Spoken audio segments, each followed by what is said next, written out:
Il faut faire quelques exceptions. Bien sûr, heureusement. C'est quand même la France-Afrique, c'est une réalité. Encore récemment, on a vu que en 2007, le nouveau ministre de la coopération, Jean-Marie Bockel, on sait qu'il a été débarqué très rapidement parce que le président du Gabon, aujourd'hui décédé, Omar Bongo, a demandé sa tête à Nicolas Sarkozy. Comme Jean-Pierre Cotte par Mitterrand pour des raisons voisines. Rien ne change alors. Si rien ne change et ça change quand même un peu. Bon, parce qu'on arrive, quand même. Ça se change un peu pour le meilleur et pour le pire. Monsieur l'oncle a eu raison de dire Mitterrand et Chirac aimaient l'Afrique, mais ils étaient d'une génération, j'allais dire, où c'était la France-Afrique à la Focard, et ils en étaient... Non, mais c'était la culture aussi. Voilà, c'était la culture, et ils en étaient captifs l'un et l'autre. On arrive à une époque où l'opinion publique française, je m'en suis malheureusement rendu compte avec l'économie, ne s'intéresse plus à l'Afrique, où les élites politiques, pas beaucoup non plus, et où et Sarkozy à cet égard serait le miroir d'un moment où je crois qu'il s'en fiche un peu. S'il y a quelques intérêts économiques assez résiduels, hein, bon, il y a Bolloré, il y a Areva pour l'uranium, il n'y a pas tant que ça, au fond. Donc, si vous demandiez à l'opinion qu'est-ce qu'il faut faire, l'opinion dirait qu'il se débrouille. Hein, et, ça continue quand même, mon cher... Alors, mais je suis d'accord avec vous, j'ai vu trop de misères blancs, comme on dit. C'est pas résiduel, quand même. Qui sont vous avez raison. Actuellement. Non, vous avez tout à fait raison, j'ai vu trop d'émissaires comme ça graviter autour des chefs d'État africains, qui sont eux qui en sont à la fois les dupes et qui génèrent cette espèce d'État de dépendance, comme s'ils avaient un besoin d'un lien un peu plus intime, un peu plus personnel avec les entourages présidentiels ou de nos premiers ministres. Et ces types-là sont nuisibles, prennent du fric qui sert à rien, et ça continue, ça a continué sur Mitterrand. Ça continue. Robert Bourgi, un avocat qui n'a jamais plaidé et qui est le conseiller occulte du président Sarkozy. Qui était déjà dans le circuit bien avant. Avant avec Pasqua, etc. C'est vrai, mais c'est pas sa personne qui en cause. Il répond à un besoin. Enfin, c'est lui qui manie un certain nombre d'affaires. Il faut bien que les hommes d'État africains... Nous avons un collègue à l'Assemblée nationale qui est, paraît-il, l'envoyé permanent du président, etc. Bon, j'aimerais votre avis. On va essayer de se projeter. Les chefs d'État les reçoivent, ces gens-là. On va essayer de se projeter. Bien sûr, mais il y a de mauvaises pratiques. Et c'est là où il faudrait tourner la page. Justement, essayons de nous projeter dans l'avenir. Amazou Essé est l'auteur d'un livre qui s'intitule L'Afrique, 50 ans après les indépendances, livre qui est paru chez l'Harmattan en 2009. Voici ce qu'il dit. Il est pessimiste. L'Afrique, cette terre qui a vu rayonner la première civilisation humaine, se meurt. C'est un point de vue sombre. Oui, Est-ce que vous le partagez? Non, pas du tout. Pas du tout. Tant mieux. On peut dire Elle dispose des moyens de prendre son destin en main, l'Afrique. En plus, je veux dire, beaucoup d'entre nous ici allons souvent en Afrique. On se rend compte qu'il y a des choses, il y a des développements souterrains comme ça en permanence. Ça évolue et un jour on verra.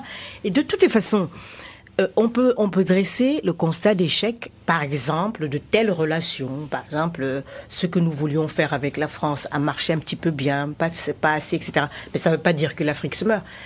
On peut dire que les relations économiques avec le reste du monde restent encore inégales, mais ça ne veut pas dire que les gens ne s'organisent pas au sein d'organisations, au sein de structures sous-régionales pour avoir plus de poids, pour être des interlocuteurs plus convaincants, etc. Il y a beaucoup de choses qui se font. L'Afrique ne se meurt pas du tout. Elle a un héritage extrêmement lourd, et je trouve que c'est par la vitalité des Africains qu'on arrive quand même à des situations aujourd'hui que nous connaissons comme étant en progression et qui ne sont pas toujours forcément visibles à l'extérieur. Même au niveau de l'organisation, regardez petit à petit, l'Union africaine monte en puissance. Les Africains arrivent à résoudre eux-mêmes des conflits.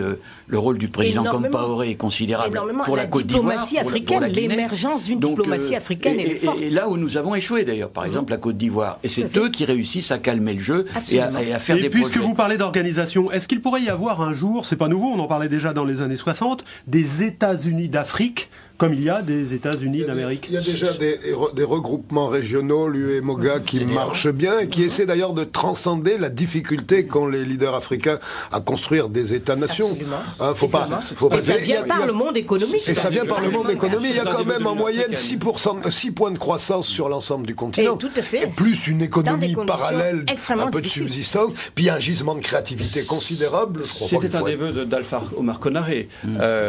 Mais le vrai problème qui se pose pose aujourd'hui, un des problèmes qui se pose, c'est bien l'état de droit. Je crois aussi qu'il y a une responsabilité de certains dirigeants. Quand on sait que certains pays ont des ressources extraordinaires, mais ne sont pas valorisées, bien sûr, ne sont surtout pas redistribuées. Et je prends l'exemple de Kagame, par exemple. Il a réussi à mettre en place... Président du Rwanda. Oui, et ce n'est pas un parangon de la vertu, ni encore de la démocratie. Mais qu'est-ce qu'il met en place? Il met une administration en place.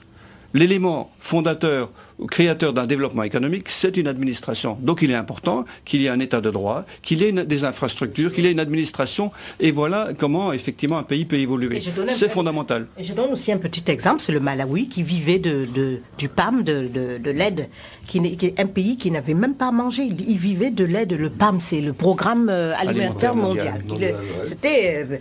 Et maintenant, ils exportent. Ils exportent à manger dans toute la sous-région. C'est eux-mêmes aussi, ça. Voilà. C'est des petites choses. Ça se passe bien, le Botswana, ça se passe bien. Mais vous pensez donc que les 50 prochaines années seront plus fastes pour l'Afrique que les 50 dernières années? Certainement, ça c'est sûr, à condition que certaines...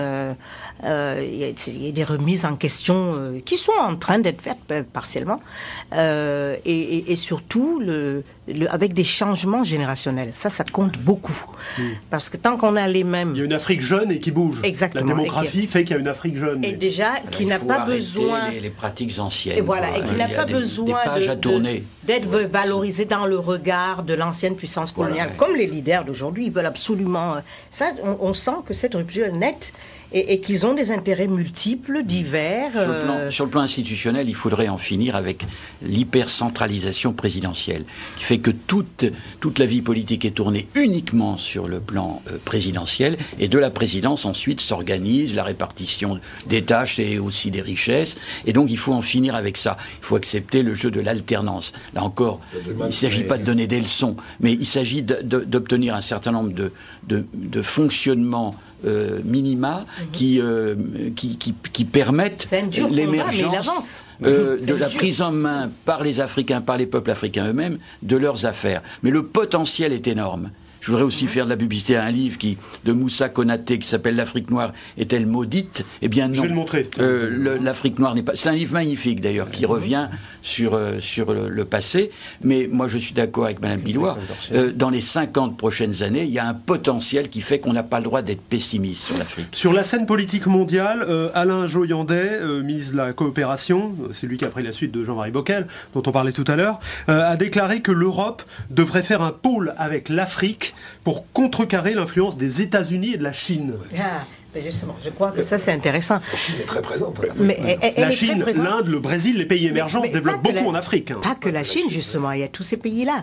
Et j'ai déjà eu l'occasion de le dire que le concept de afro-pessimisme a été développé en France. C'est les Français qui ont commencé. L'Afrique, ça vaut rien, c'est l'afro-pessimisme. Rassurez-vous, ils sont aussi franco-pessimistes. D'accord. Mais je vous dis, beaucoup d'Africains ont intériorisé cet échec permanent, cette incapacité à avancer. On est maudit, etc. Il y a des titres comme ça qui ne devraient même pas exister, même si c'est polémique. Mais voilà, ils jouent avec. Mais je crois que l'une des choses aussi qui vont se passer dans les 50 prochaines années, c'est cette diversification des partenariats. Et le fait que la Chine arrive avec beaucoup d'intérêt, beaucoup de zèle, etc., avec tous les autres, les Indiens, ça va réveiller les Européens qui sont les anciens. Il y a du travail. Ça va les réveiller. Cher Mme Billois, sur l'Europe, parce que on peut pas dire les 10 dernières années, l'Europe s'est plutôt désengagée de l'Afrique. Pourquoi? Parce qu'il y a eu l'ouverture à l'Est. Et que les pays de l'Est, Jean-Louis Christ le sait bien, les pays de l'Est, les PECO, les 11 pays qui ont rejoint l'Europe, se désintéressent totalement de l'Afrique et ne comprennent pas que les pays de l'Union européenne à 15 s'investissent encore sur ce continent. Donc il y a un boulot énorme là. Le sommet de Lisbonne a permis pour l'Europe. Le sommet de Lisbonne a permis de réaffirmer la volonté de créer un nouveau partenariat entre l'Europe et l'Afrique. Je pense que c'est très important. C'est un message qui est fort et qu'il faudra maintenant sur lequel il faut capitaliser. Il faut réorganiser ces nouvelles relations sur la base effectivement d'égal à égal, et ça permettrait sans aucun doute de résister à cette montée de la Chine en Afrique dans des conditions où la démocratie est loin d'être respectée. Mais il faut mobiliser nos partenaires et mobiliser de l'argent aussi pour ça. Voilà. Eh bien, ce sera pas des belles paroles. temporairement le mot de la fin. Merci à tous les quatre d'être venus en débattre sur le plateau de la chaîne parlementaire.